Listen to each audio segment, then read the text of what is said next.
In 2014, I quit my job as a CPA in Italy and I moved to the United States to improve my English.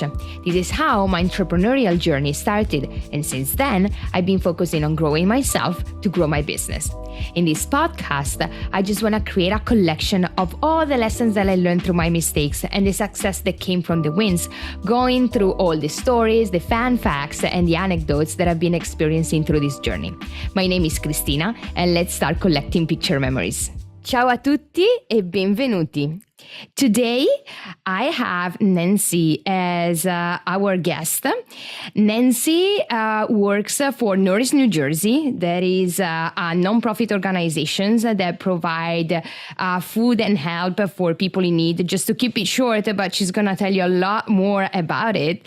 And I'm so excited to have her on our episode today because I've been working with her for 3 or 4 years now, because with Healthy Italia, some of you might be familiar with the program that we do is called Soup Sisters. And it's kind of a charity event where people join us to prepare delicious and healthy soups that then we donate to different charities. And one of them is actually nourish.NJ.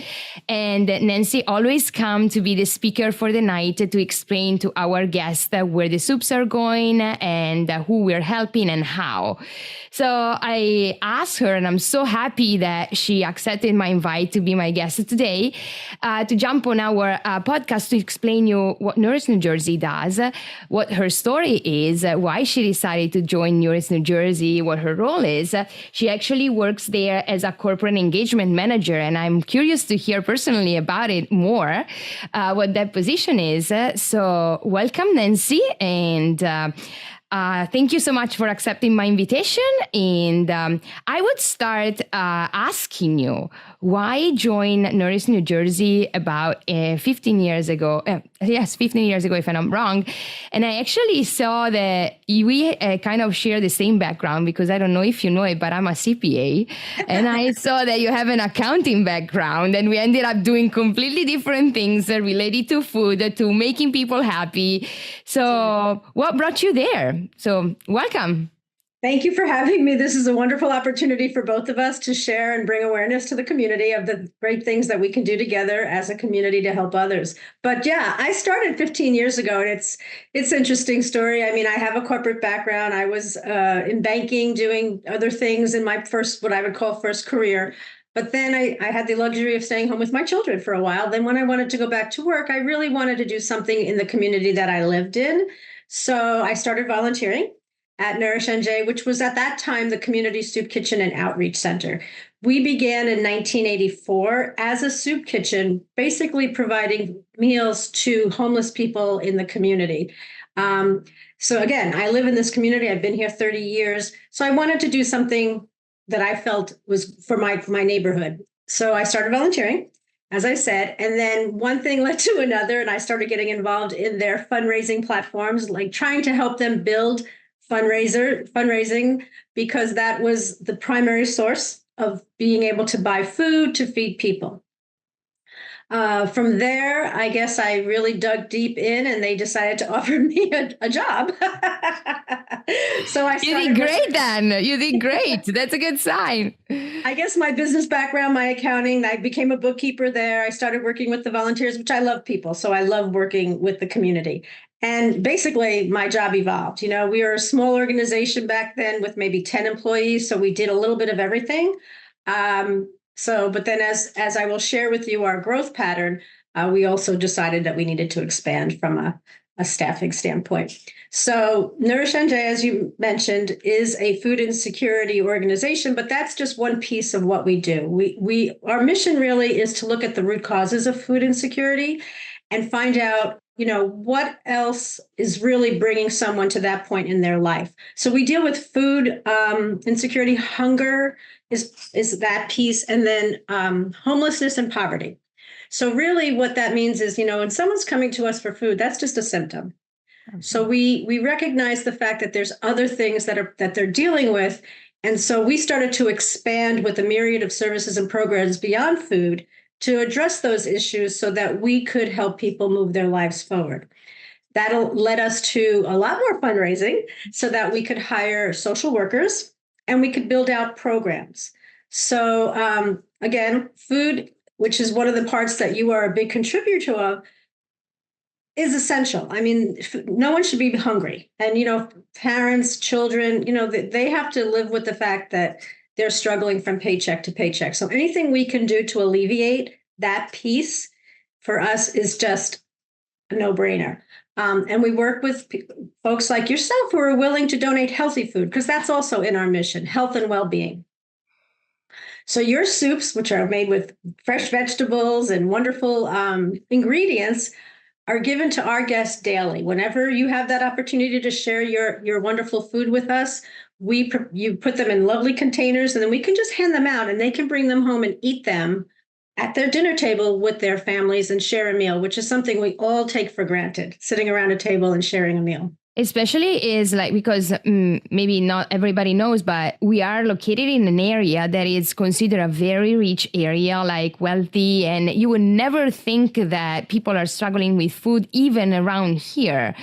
And it makes me like wonder like what's happening. And we are in America, and like in a good area, but still people struggle. And I love the fact that you say we want to cure what's behind it, because most of the time we just cure the symptoms, but we don't dig what's the cause. Because if you're struggling with food, there's literally for sure something bigger behind it that is not working. And I just love that. And I love the volunteer part, because every time that I see you, I ask like, I want to be there. I want to go there. Because when I was living in Italy, I was actually volunteering to be on the ambulances. So I miss that part. I'm going to go back and do it here as well. But food is part of my life, and I really want to start that. But it's amazing that all started small. Also resonate with my story, because Health Italia was born like with me. And then it became bigger and bigger and bigger. And now we have almost 20 employees, and it resonates with how you started, very small. And then you need to add and add and add. So what have you added since then? So since then, we've added a couple of very major milestones for us. We have about 22 people on staff right now. So that means that our employed people are working on the front line, providing meals to people every day. We have 7 bilingual staff members. 5 of them are licensed social workers, and they work one-on-one with our guests that come in and need the additional services. So people, and of course, making the food. We make all of our food in our kitchen as well. And then we have volunteers that come in and help portion and put the meals out, and then replenish our pantry. Everything is on a to-go basis now, because people much prefer, and we learned this from the community as well, they want to be able to take the food home and eat it. So we did a campaign to raise money to open up our second facility, because we also realized, like you mentioned, there are so many other communities that are dealing with food insecurity, which is, like I said, the entree to all the other services that we're providing. So we were fortunate enough to raise money through a campaign program to open up a facility in Victory Gardens. So now we house through our programs out of 2 locations, but we service all of Morris County. And like you had also said, that we all think we are living in an area where food insecurity is a non-issue, but really there are so many communities that we would never think of where people are living paycheck to paycheck.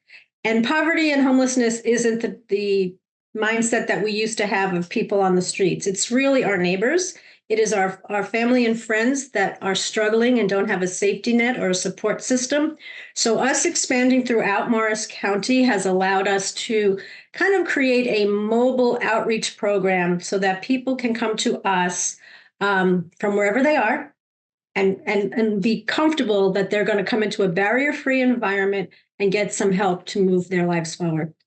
Oh my God, you're doing amazing. Like it resonates with me, because when I started my business, I just wanted to give back is my primary aim in life. And I do it in a completely different way, because what I say, I just bring people joy, people that they're not struggling with food. But I really love like the commitment and the outreach, and thinking like kind of out of the box in that sense that, oh, you never know that your friend is struggling. We always think like, let's go to Africa to help people. Nothing against it, of course, but let's start close. We can always do a lot starting from where we are. And it's just amazing. So I'm curious, what's your biggest struggle, Nancy, to run this kind of entity or to run this kind of programs? What is your biggest struggle? What you're missing, what you're looking for, what would you need? So, of course, like most nonprofits, we are operating and looking to sustain ourselves through financial support. And we use volunteers daily. So time and funds are both the primary components of the work that we do. I go out and I try to educate various communities, various organizations. I do a lot of presentations just to build awareness that homelessness, poverty, this is prevalent in our area. So in doing that, I'm hoping that I can connect with people who are looking for a charitable place to be a part of. And then, of course, hopefully they'll be engaged with us long-term. Long-term commitments is really important for any organization to sustain themselves, because right now, since the pandemic, there's been so much fluctuation that even with our budgeting and our what we think we're maintaining monetarily, you're going to hit hiccups.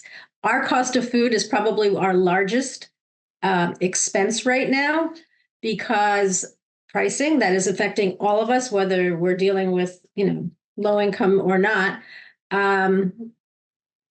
We buy healthy food, so we're looking to make sure that the food that we provide to those in need is going to be healthy, culturally appropriate for the different areas that we're in, and provide them with the milk, provide them with the eggs. So we do it through the meals, and we do it through our free farmers markets. Those are very high expenses for us. So we look for partners. And one of the things I do is work with corporations to try to build a partnership with them, so that two ways, it'll be mutually beneficial, where they're getting marketing recognition, they're getting to fulfill their community reinvestment policies that almost every corporation has these days. All corporations are looking to give back in some way. Some of them specialize in certain areas, so I have to make sure that my mission aligns with their mission in order to gain some kind of a trust and build a relationship with them and maintain it, because transactionally a relationship is fine, but I can't build our business on transactional funding. And so we look for ways that we can connect with partners. And we are fortunate enough to have a substantial group of long-term partners, anywhere from 10 to 30 years. And those people have seen the transformation from a soup kitchen to where we are today, which is really an organization that provides the tools and helps provide the resources that anyone needs to get back on track. It could have been a hiccup during the pandemic that put them behind. It could be a situation for years that they've been living in.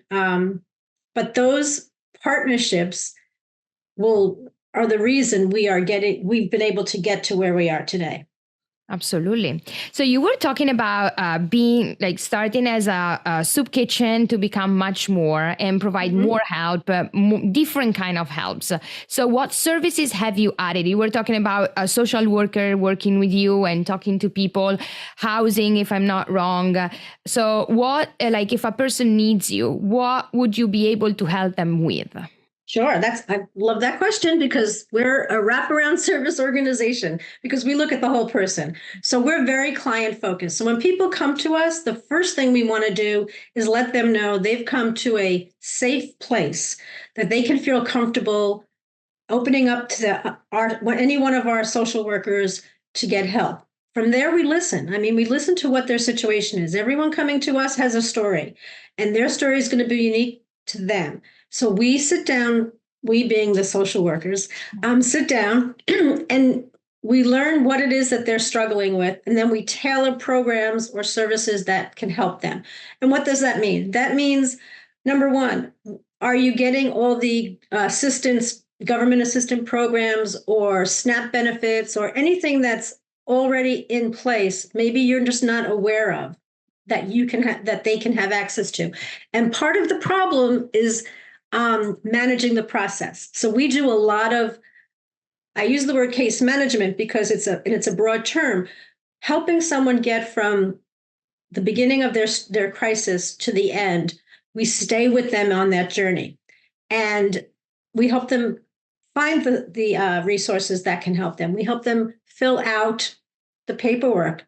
We make sure that the paperwork gets processed. We make sure that there's follow-ups. It's a really intricate, I would say almost like labor intensive on our end to make sure that nothing falls through the cracks. And they're part of that journey with us. I mean, we want each person or family to be empowered to be able to do that. And sometimes it's just knowing that we're there to help them gives them the comfort that they need to access other sources of assistance. One of the big things we're doing that I'm very pleased with is our housing program. Our housing program is like a priority right now, because if a person is in unstable housing, temporary housing, temporary housing is, we have folks living in cars. We have folks that are in unsafe environments and they can't get out of it. So for us, the very first thing we want to do is make sure that people are in safe housing. And we will do what we call housing prevention and rapid rehousing. Those are kind of the two terms of housing assistance programs that we're involved with. Rapid rehousing is taking those folks that are in temporary housing or unsafe situations and making sure and getting them a home. And we do that through working with the HUD, the housing voucher program that's out there, helping people get those if they're entitled to it. And that's a process. And then once they get a voucher, they have only a certain amount of time to find a place to live. So we have established relationships with landlords. We have already, worked in different communities where we know we can get apartments and people placed.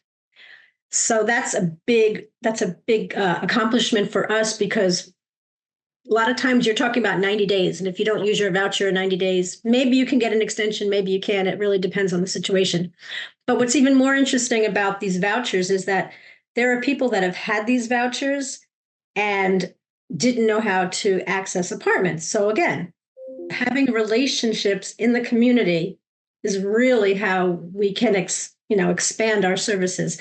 And the rapid rehousing is a similar situation, except these people are homeless. And the first thing we want to do is get them a place to live. And then once they feel housed and safe, we can work with the other issues that they're dealing with. Absolutely. Safety is one of the primary needs in life. So food and security is what can bring you back.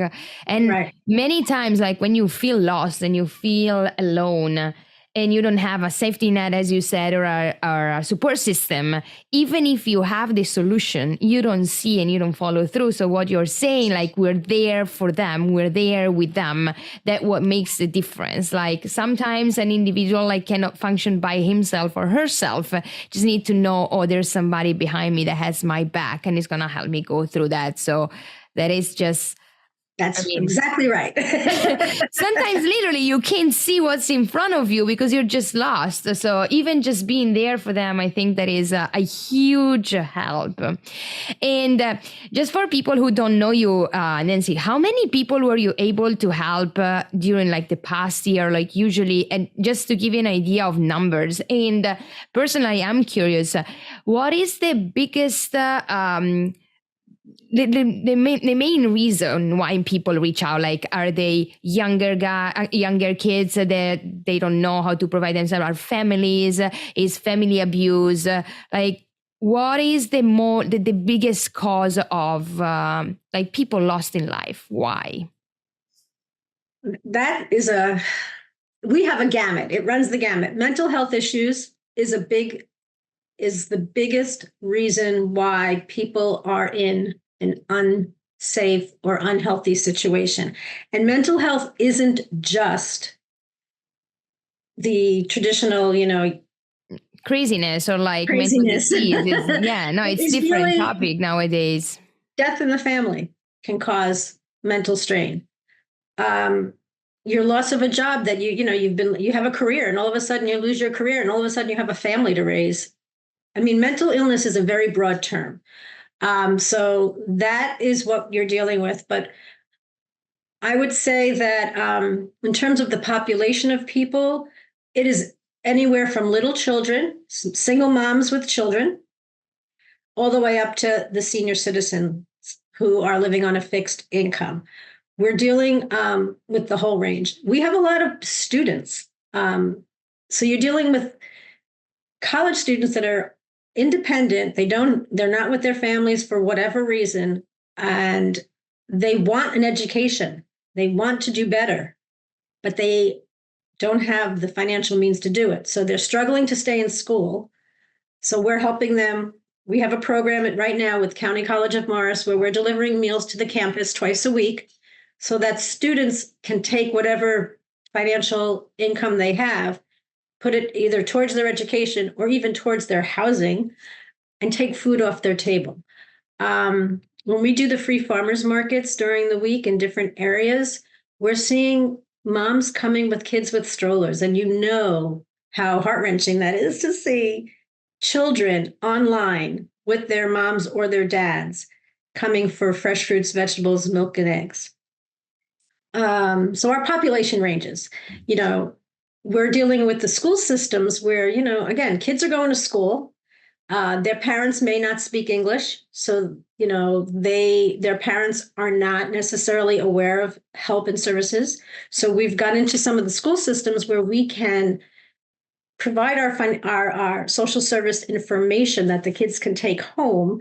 And then hopefully the parents will come to us to help them.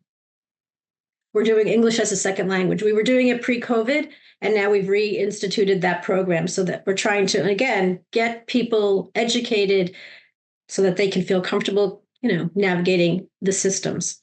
Education is where everything starts. I'm trying to do the same with healthy eating. Like people think, oh, Italian food is not healthy. It's not that. It's like how much you eat, the quality of the ingredients. It's all about education, and it's an endless struggle, but it's where everything starts. So, I feel so honored to be able to talk to you. You're doing an amazing thing in this community, and I just personally want to thank you, even if I just became part of the community. I just moved to the United States 10 years ago, but I feel part of you.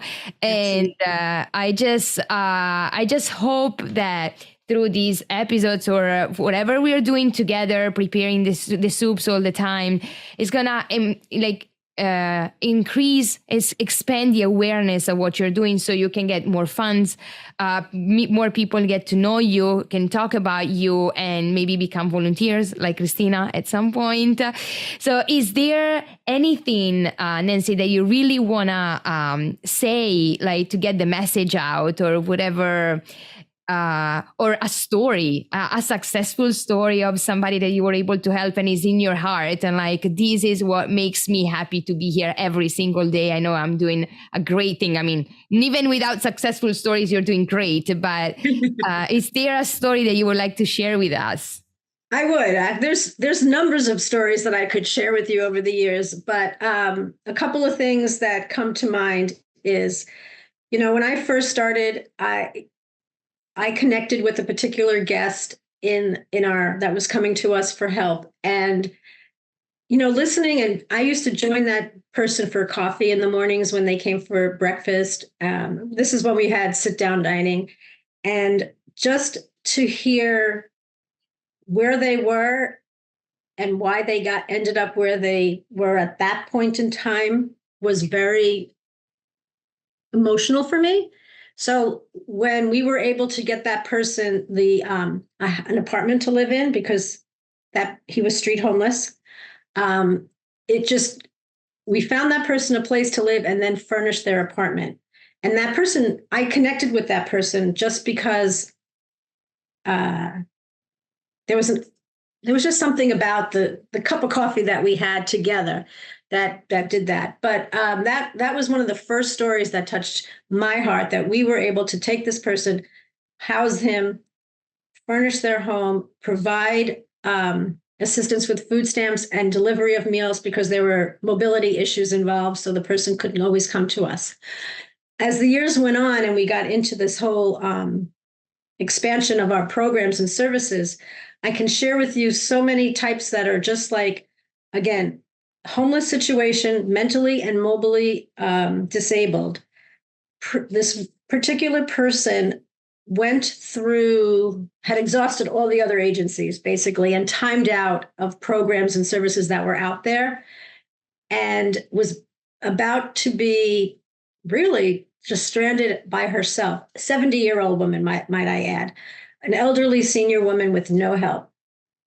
And her situation started from grief. I mean, she had a family situation that caused her to spiral downward, and there was nobody there to help her. So long story, we got involved, and we were able to get her a housing voucher, place her in a apartment, and build up a relationship with this woman that now she's got comfort in reaching out to us. There are issues involved, but with our relationship with that particular landlord and knowing that there's issues from a health standpoint, if there's anything that comes up during the course of her time, that landlord will reach out to us and say, you need to connect with this person for whatever reason. Building a relationship like that allows us to stay in touch with the client, but also make sure that client doesn't lose their apartment or lose their voucher. Because once someone has a voucher, if they do anything to lose it, they're completely out of the system for the rest of their life. But with this voucher, the 70-year-old lady has a home to live in forever. That's the kind of thing our housing program is about, making sure that we can safely place someone and then also know that we have some rapport with either the landlord or the client to keep that person in that safe situation. So it's not just a temporary help just to patch a situation. So it's just I'll pick you up and I'll be there for you basically for the rest of your life, like security, safety. Right. So it makes people. And it's as long as that person wants it. I mean, there are some families that are going to pick up and be self-sufficient and say, we do have stories where people send us Christmas cards and thank them for where they are in their life right now. And we may only hear from them once a year. They may stop in. We have a guest who we've helped over the years who was fortunate enough to join us at one of our fundraiser galas.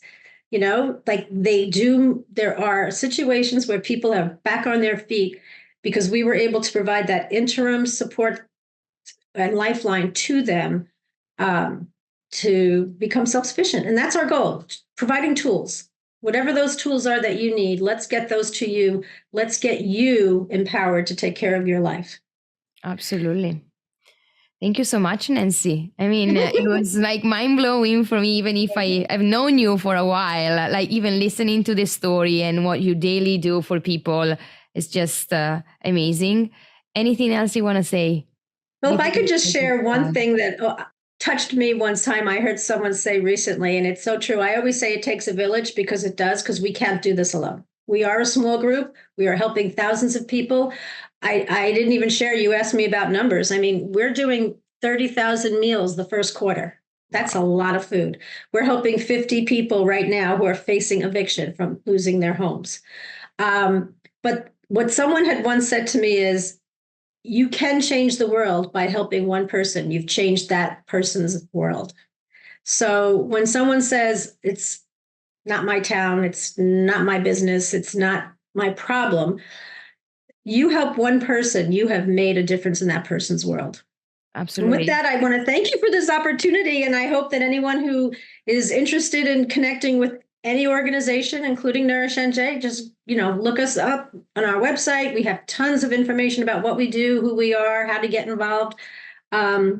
Everyone should have a passion that they're connected to. And if if it's housing, that's us. If it's food insecurity, that's us. Absolutely. It's just one person at a time. It feels like nothing, but we are people and every single person counts. I say to my employees all the time, I don't care what you do, you're a person to me and you count. And I think it's the same thing in life. So it's not that I'm not doing enough or, oh, it's just a person. No. Every single person counts. And you change the word of a person who's going to change the words of somebody else. So it does. That pay it forward is a very true statement, because those folks that you have helped, remember, and they will help others. And that's also how people come to us. It's through the community sharing what we do and coming across a person or a friend who's in a situation, and then saying, reach out to Nourish. They'll help you. Absolutely. No one's turned away from us. Everyone that comes to us gets some type of help. That's fantastic. Thank you again, Nancy. I'm going to put all of your information below our videos, our content, so people can reach out and learn more about you. But it was a pleasure talking to you, and I'll see you soon at Health Italia for another event. Thank you again for partnering with us, Christina. Thank you. Bye-bye. If you like this podcast and the topics I'm talking about, and you want to know more about what I do, you can follow me more on our social media accounts. You can follow us on LinkedIn, on Instagram, and on Facebook under the Health Italia account. I'm not very active on social media on my personal account, so you won't find that much. But you can see me on the Health Italia account. So it will be wonderful to meet you there. And if you find that what I'm talking about it could be helpful for anybody, you're more than welcome to share the podcast with your friends or whoever you think might benefit from it. Thank you so much. It means the world to me.